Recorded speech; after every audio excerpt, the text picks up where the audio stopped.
I was standing in the rain with nothing but a garbage bag of my clothes when my ex-husband's mistress threw my grandmother's jewelry box at my feet.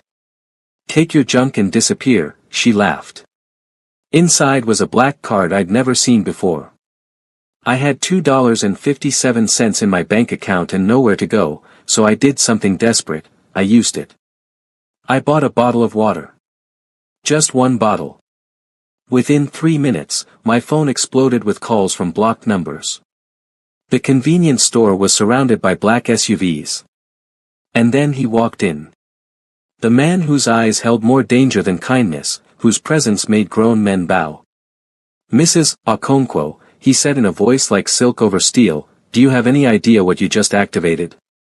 I didn't know that card would unlock my grandmother's darkest secret, or that I'd just become the most wanted woman in Seoul's underworld.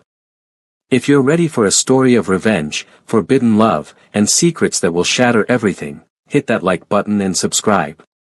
Drop a comment telling me, would you use a mysterious card if you had nothing left to lose?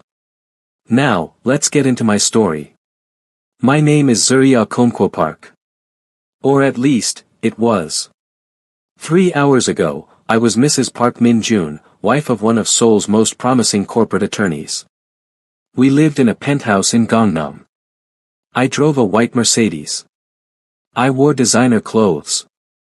Now, I'm standing outside that same building in the pouring rain, security refusing to let me back in.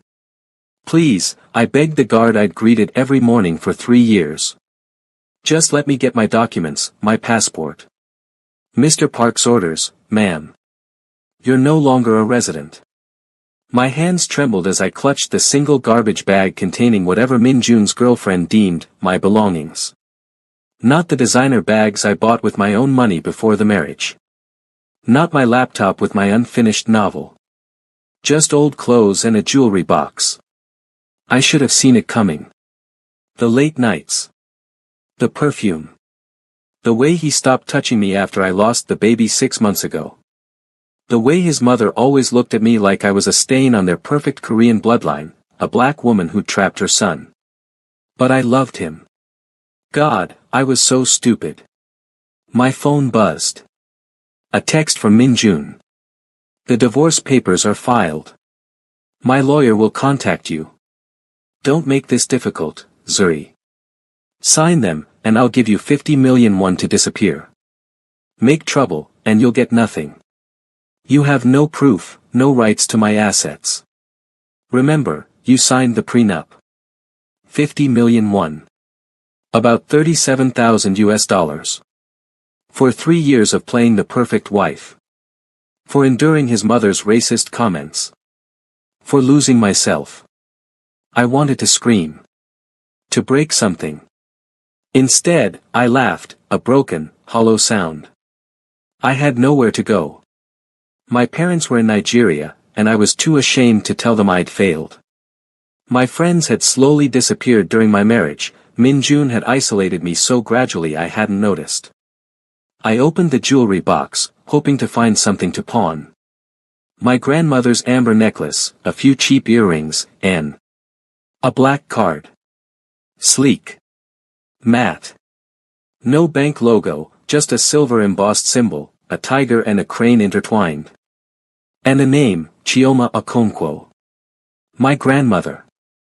She died 2 months before I moved to Korea, 5 years ago. I barely remembered her. She and my father had been estranged. He never talked about her, except to say she'd made choices, and lived in Korea for decades before returning to Nigeria to die. There was a small note in her handwriting tucked beneath the card. For my granddaughter, when the world tries to break you. You have more power than they ever told you. Use it. Halmiani Chioma. Halmiani. Grandmother in Korean. She'd lived here. But doing what? I turned the card over. No pin. No instructions. What did I have to lose? The convenience store fluorescent lights felt like an interrogation room. I grabbed a bottle of water and approached the counter with the black card. The teenager behind the register looked at it, then at me, confused. "Does this work?" I asked. He shrugged and swiped it. Approved. I waited for decline. For embarrassment. Instead, the terminal beeped green. I grabbed my water and turned to leave. My phone rang. Unknown number. Then again. Different number. Then 5 more calls, vibrating so violently the phone fell from my shaking hands. Through the store window, I saw them, 3 black Genesis GV80s pulling up, blocking the street. Men in black suits emerged, earpieces visible, moving with military precision. My heart hammered. Was this Minjun? Some elaborate intimidation? The store door opened. And time stopped. He was tall, easily 6 feet 2 inches, with a presence that sucked the oxygen from the room. Sharp jawline, dark eyes that could cut through steel, a custom black suit that probably cost more than my wedding. His hair was perfectly styled, a silver ring on his finger catching the light. Behind him, 6 men flanked the entrance. The convenience store worker dropped behind the counter. The man's eyes found mine. Scanned me. The wet clothes. The garbage bag. The cheap water bottle. He spoke in Korean, his voice deep and controlled. You used the Lotus card. Not a question. A statement. I couldn't breathe. I don't know what. He switched to perfect English with a slight British accent. Who are you? Zuri. Zuri Okonkwo. Something flickered in his eyes. Shock. Recognition. Okonkwo, he repeated slowly. He turned to one of his men and spoke rapid Korean. The man's eyes widened. He turned back to me, and for the first time, I saw something other than cold authority, uncertainty. Come with me. I'm not going anywhere with. He held up a hand. That card you just used? It hasn't been activated in 30 years. When you swiped it, you triggered alerts across 12 financial institutions, for international crime syndicates, and one very concerned organization that your grandmother built from nothing. He stepped closer. You're either extraordinarily brave or dangerously ignorant. Either way, standing in this convenience store makes you a target. A target for what? He leaned in, close enough that I could smell his cologne, expensive, with notes of bergamot and danger. Your grandmother was Chioma Okonkwo. The Black Lotus of Seoul. She controlled 40% of this city's underground economy before she disappeared. That card? He gestured to it. It's the key to an empire. And you just announced to every criminal organization in Korea that the Lotus bloodline has returned. The floor seemed to tilt. My grandmother was a criminal. She was a queen, he corrected. And if you want to survive the next 24 hours, you'll get in the car. Thunder cracked outside. I had a choice, trust a dangerous stranger, or face whatever was coming alone. I grabbed my garbage bag. Let's go.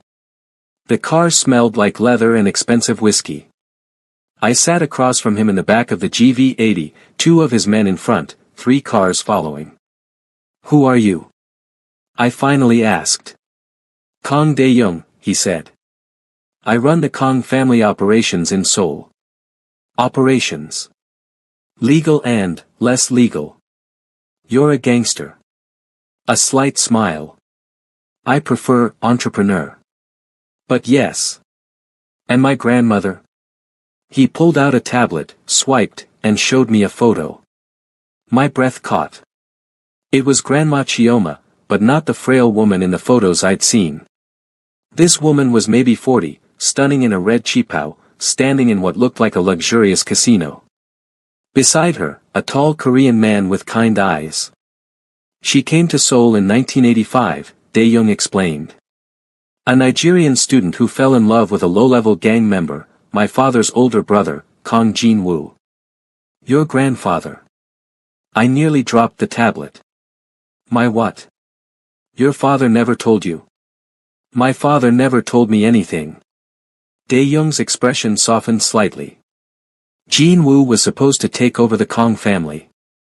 But he fell in love with Chioma. In 1980s Korea, that was unthinkable. Interracial marriage. A black woman in the Korean Mafia. My grandfather disowned him. He swiped to another photo, Chioma, visibly pregnant, standing with Jin Woo. They were outcasts. So they built their own organization. The Lotus Syndicate. They ran high-end gambling, import-export, protection. But they did it differently, no drugs, no human trafficking. They had honor. Where is he? Jin Woo. Killed. 1992, the rival gang. Your grandmother was pregnant with her second child, your aunt. After Jin Woo died, something in Chioma changed. She became ruthless. Brilliant. Terrifying. Within 5 years, she controlled half of Seoul. Everyone respected her or feared her. I felt like I was hearing about a stranger. Then what happened? 1995, she disappeared. Liquidated everything overnight, divided her assets into encrypted accounts, and vanished. Some say she went back to Africa. Others thought she was dead. He looked at me intently. Turns out, she went back to Nigeria. Had your father. Lived quietly. And left everything to you. Why me? Why not my father? Your father chose a different life. Maybe she respected that. Or maybe. He hesitated. Maybe she knew you'd need it one day. The car stopped. We were at a compound, high walls, guarded gates, a traditional Hanok-style mansion mixed with modern architecture. Welcome to the Kong estate, Dae-young said. You'll stay here until we figure out what to do with you. I'm not staying. 3 organizations already have your face from the convenience store CCTV. The Yakuza, the Triads, and the Molotov Brotherhood, Russians who've wanted Chioma's assets for decades. You leave, you die. He wasn't threatening me. He was stating facts. I followed him inside. The room they gave me was bigger than my old penthouse. Silk sheets. A view of a traditional garden. A bathroom with a soaking tub.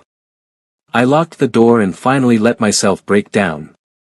My husband betrayed me. My grandmother was a crime lord. I was apparently worth killing. I cried until there was nothing left. A knock at the door. Ms. Okonkwo. A woman's voice, speaking English with a Korean accent. I'm Hannah, Mr. Kang's assistant. I've brought clothes and food. I opened the door. She was young, professional, kind-eyed. Thank you, I whispered. She set down shopping bags from luxury stores. Mr. Kong had these sent. He estimated your size. She smiled. He's very detail-oriented. Why is he helping me? Her smile faded. Because 30 years ago, your grandmother saved his father's life. The Kong family owes the Okonkwo bloodline a debt. He's a man of honor. After she left, I showered and changed into the silk pajamas provided. The food was Korean comfort food, kimchi jjigae, rice, banchan. I was halfway through eating when my phone, which I'd thought was dead, lit up. A text from an unknown number. I know you're at the Kong estate. Dae-young can't protect you forever. Your grandmother took something from me. You'll pay her debt. In blood or in service. Choose wisely. The white snake. My hands shook. Another knock. I opened it to find Dae-young, now in a casual black shirt, sleeves rolled up, revealing a tattoo of a tiger on his forearm. Can't sleep either, he asked. I showed him the message. His jaw tightened. The white snake. We suspected he'd reach out. Who is he? Someone your grandmother destroyed. Someone very dangerous. He looked at me. This is bigger than I thought, Zuri. You're not just a liability. You're a chess piece everyone wants to control. Then let me go. I don't want this. They won't let you go. You have Chioma's blood. Her access codes. Whether you want it or not, you're in this. Then teach me. He blinked. What? I stood straighter. If I'm in this game, I won't be a helpless pawn. Teach me. How to survive. How to fight back. Something sparked in his eyes, respect, maybe. Or intrigue. That's a dangerous request. I've got nothing left to lose. He studied me for a long moment. Then, slowly, he smiled, a real smile that transformed his entire face. Your grandmother said the exact same thing to my uncle. All right, Zuri Okonkwo. Let's see if you have the lotus in your blood. The next 2 weeks were hell. Dae-young wasn't gentle. Every morning at 5 a.m., I trained with his security team, hand-to-hand combat, situational awareness, weapons handling. You're too slow, he'd say, sweeping my legs. You're too trusting, he'd whisper, disarming me from behind. But I learned. My body, soft from years of playing housewife, hardened. I learned to read people, to spot exits, to strike first. In the afternoons, I studied the family business. Dae-young showed me the legitimate side, real estate, import-export, restaurants. Then the shadows, the protection rackets, the gambling dens, the information brokering. Power in this world isn't about violence, he explained one evening over soju. It's about leverage. Information. Loyalty. Is that what my grandmother had? She had something more. Vision. She saw Seoul becoming global. She invested in people others overlooked, immigrants, women, minorities. They became her network. Untouchable because they were invisible. I thought of her note. You have more power than they ever told you. I want to access her accounts, I said. Dae-young's expression darkened. That's not simple. The Lotus assets are protected by layers of encryption, biometrics, and tests designed to prove you're worthy. Then help me prove it. He leaned back, studying me with those intense eyes. Why? Why do you suddenly care? I thought of Min-jun. His mother's sneers. Every time someone underestimated me. Because I'm tired of being thrown away. Understanding passed between us. All right. But there's something you should know first. He pulled out a file. Inside, photos of my ex-husband. Min-jun isn't just a lawyer. His family, the Parks, they're connected to the Yakuza. His marriage to you wasn't random. My blood went cold. What? 3 years ago, the Parks were trying to track Chioma's assets. They discovered she had a granddaughter in Nigeria who just graduated university. Beautiful. Naive. Alone in Seoul. No. Min-jun was sent to seduce you. Marry you. Get close enough to find out what you knew. The room spun. The pregnancy, the loss, was that? We don't know. But the timing of the divorce, right after your grandmother's jewelry box was delivered to you from Nigeria? Not a coincidence. Rage, pure, white-hot rage, burned through me. He used me. Yes. For 3 years. Yes. I stood, fists clenched. I want revenge. Dae-young rose with me, towering, intense. Revenge is expensive. I'll pay any price. He stepped closer, close enough that I could feel his heat. Even if it means becoming exactly what they fear. The Black Lotus reborn.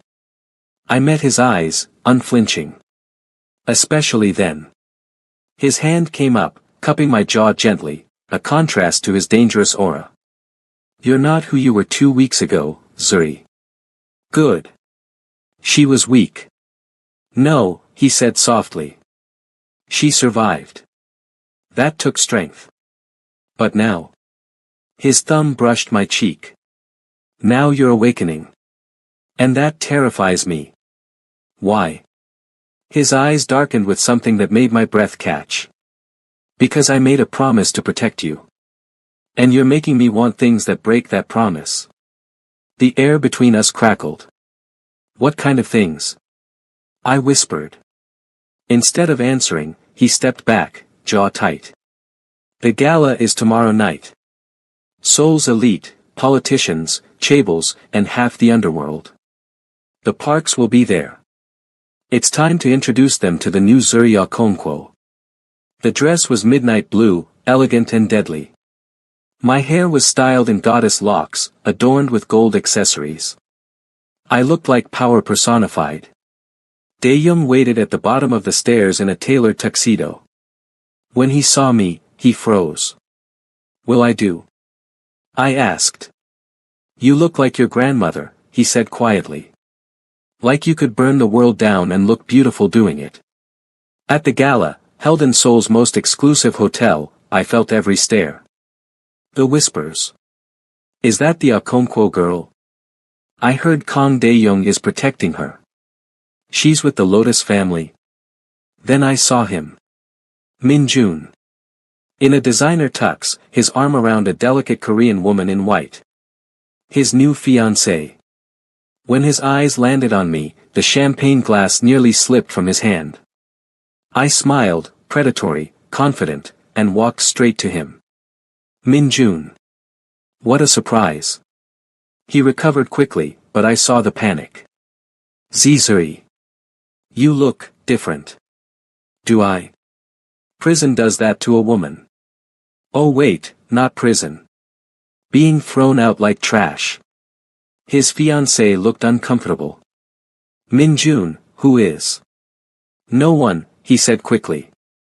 Actually, Dae-young appeared beside me, his hand possessively on my lower back. She's my guest. Zuri Okonkwo. Granddaughter of the Black Lotus. I'm sure you've heard of her family. Min-jun went pale. His mother appeared, elegant and venomous as ever. Zuri. I didn't expect to see you here. I thought you'd have moved on. Oh, I have, Mrs. Park. To better things. Better people. I leaned in. Tell me, did you know your son was using me? Or were you just happy to have a disposable foreign wife? Her eyes widened. I turned to Min-jun, 50 million won. That's what you thought I was worth. Interesting. Because I just accessed my grandmother's first account yesterday. I smiled sweetly. It contained 50 billion won. That's just the first of 12. A lie. I hadn't accessed anything yet. But his face confirmed everything. He had been after the money. Zuri, wait. Don't. My voice cut like glass. Sign the divorce papers. Agree to my terms, zero settlement for you. Or I'll make sure everyone knows the Park family has Yakuza connections. I have evidence. Documents. Photos. Another lie. But his mother's expression told me I'd struck gold. You're bluffing, Mrs. Park hissed. Dae-young smiled coldly. Try her. The Kang family backs her claims. We walked away, leaving them in ruins. In the hallway, I started shaking. Dae-young pulled me into a private room. You did perfectly. I lied. I don't have evidence. Now you do. He showed me his phone. My team just sent recordings of Park's senior meeting with Yakuza lieutenants. We've been investigating them for months. Why help me? He cupped my face with both hands. Because watching you take your power back is the most magnificent thing I've ever seen. And then he kissed me. It wasn't gentle. It was fire and fury and need. I kissed him back, pouring every ounce of rage and rebirth into it. When we broke apart, both breathing hard, reality crashed back. This is complicated, I whispered. I know. You're a mafia boss. I'm supposed to be under your protection. I know. This could be a massive mistake. He smiled against my lips. Probably. Do you care? I pulled him back. Not even a little. We thought we had time. We were wrong. The attack came 3 days later. Gunfire shattered the Kong estate windows at 3 a.m. Dae-young shoved me into a safe room, but not before I saw them, men in white masks, tactical gear, moving like ghosts. Stay here. Dae-young ordered, then disappeared into the chaos. I heard gunshots. Screams. My training kicked in. I grabbed the gun hidden in the safe room and waited. The door exploded open. A man in a white snake mask stood there. Tall. Calm. Zuriya Komkwo. Finally. He spoke Korean, but I understood enough. What do you want? He removed his mask. I gasped. It was a face I'd seen in Dae-young's files. But also, in my grandmother's photos. Older. Scarred. But unmistakable. Uncle. I whispered in Igbo. He smiled bitterly. So you recognize your father's brother? I'm surprised he kept any photos. My father's brother. My grandmother's second child, the one she was pregnant with when Jin-woo died. Chike, I breathed. You're the white snake. Your grandmother abandoned me, he said coldly. Raised me in Korea, then dragged me to Nigeria and left me with strangers while she built her empire. When I came back to claim what was mine, she'd locked me out. Gave everything to you. I didn't know.